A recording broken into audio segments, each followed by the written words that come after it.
Hi friends, welcome to the session. Today we are going to discuss about the test explanation of Indian geography. Today topic is India agriculture. Indian geography test ఎక్స్ప్లెనేషన్లో భాగంగా ఈరోజు మనం మరొక Indian geography topic అయినటువంటి భారతదేశం వ్యవసాయం గురించి చర్చించుకుందాం. First question, identify the correct one among the following. క్రింది వాటిలో సరైన దానిని గుర్తించుము అన్నాడు. A, cultivation of horticulture crops is also a type of commercial farming system. Yes, it is right. So cultivation of horticulture crops is also a commercial farming system. తోట పంటల సాగు కూడా ఒక రకమైనటువంటి వాణిజ్య వ్యవసాయ విధానం అంటున్నాడు. ఎస్, అంటే వాణిజ్య వ్యవసాయం అనేటువంటి దానిలో ఈ తోట పెంపకం కూడా ఒకటి అని చెప్పి చెప్తున్నాడు. కాబట్టి A is the right one. Next fourth one, there are 4 crop seasons in India. No, it is wrong. Why? Because there are 3 crop seasons in India.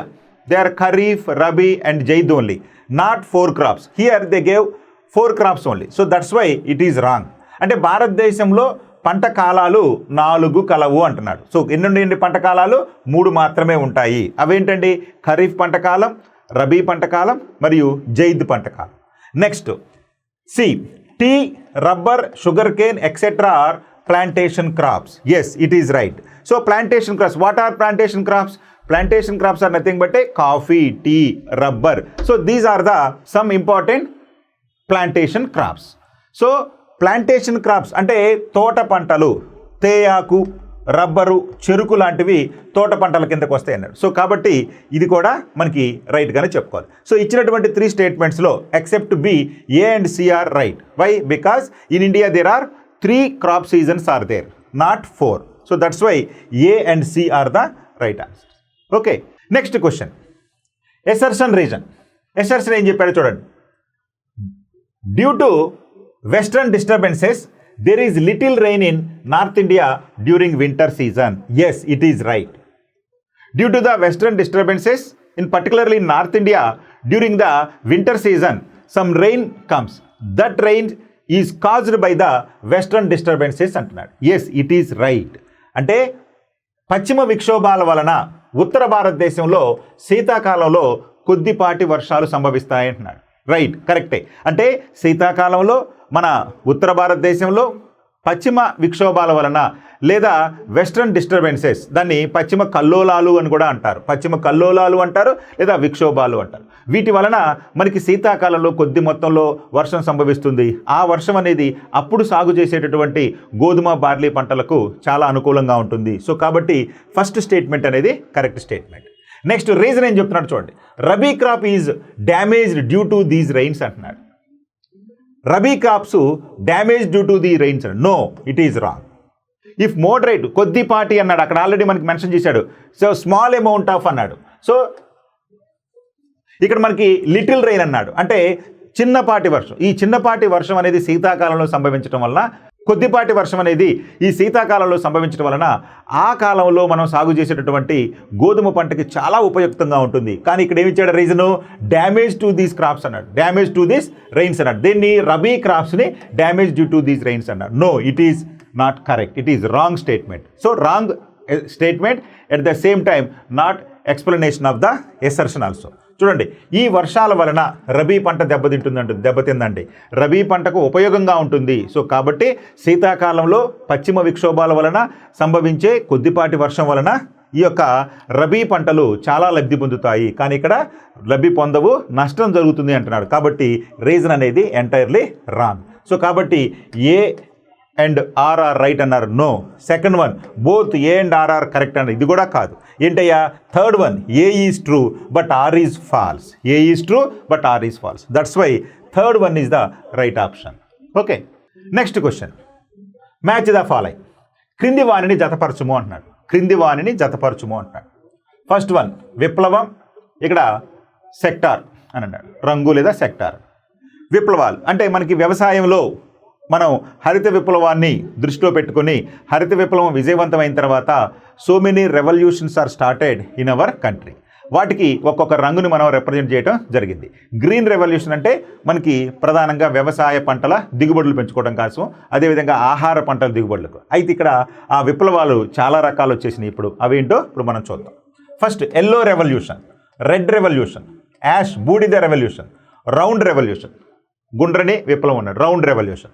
ఇక్కడికి వచ్చేసరికి నూనె గింజలు, ఆయిల్ సీడ్స్, ఫర్టిలైజర్స్, ఎరువులు, టొమాటో, అదేవిధంగా పొటాటోస్, బంగాళాదుంపలు. So ఈ విధంగా పసుపు రెవల్యూషన్ దేనికి సంబంధించిందండి?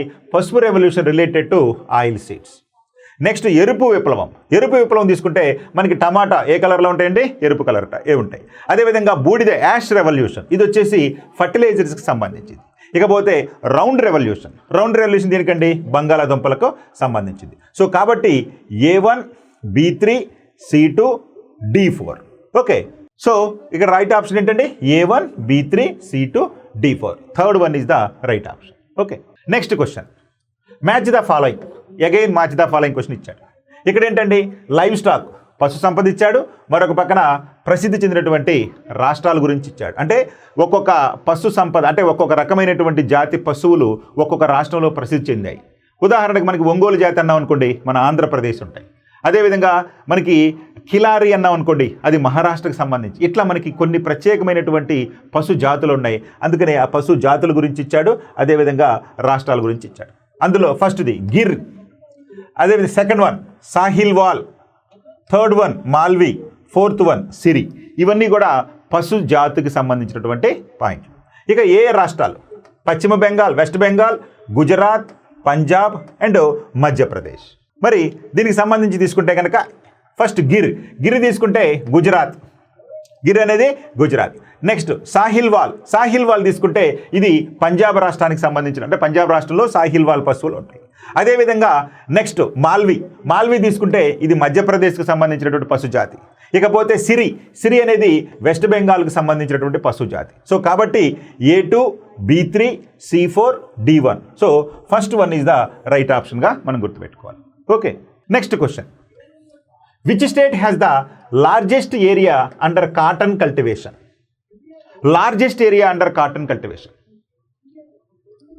పత్తి సాగు విస్తీర్ణంలో ఏ రాష్ట్రంలో ఎక్కువగా ఉంది? అంటే పత్తి సాగు విస్తీర్ణం ఏ రాష్ట్రంలో ఎక్కువగా ఉంది? ఇక్కడ మనం ఒకటి గుర్తుపెట్టుకోవాలి.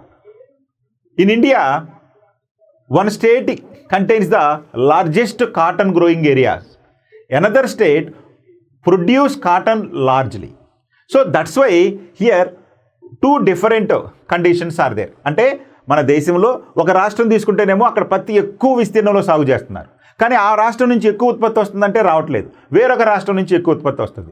అలాంటి అంశాన్ని దృష్టిలో పెట్టుకొని ఈ ప్రశ్న మనం అడగటం జరిగింది. అంటే పత్తి సాగు విస్తీర్ణంలో ఏ రాష్ట్రం ఎక్కువగా ఉంది, ఏరియా వైజ్గా ఏ రాష్ట్రంలో కాటన్ కల్టివేషన్ ఎక్కువగా ఉంది అంటున్నాడు.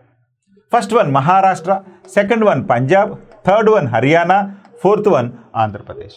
ఇక్కడ అసలు మనకి సమస్య లేకుండా ఆప్షన్స్ ఇచ్చాడు. ఎందుకని? Maharashtra is the largest area cotton cultivable containing area. So కాబట్టి మహారాష్ట్రలో అత్యధికంగా పత్తి పండే సాగు విస్తీర్ణం ఉంది. మరి పత్తి ఉత్పత్తిలో తీసుకుంటే గుజరాత్ రాష్ట్రం మొదటి స్థానంలో ఉంది.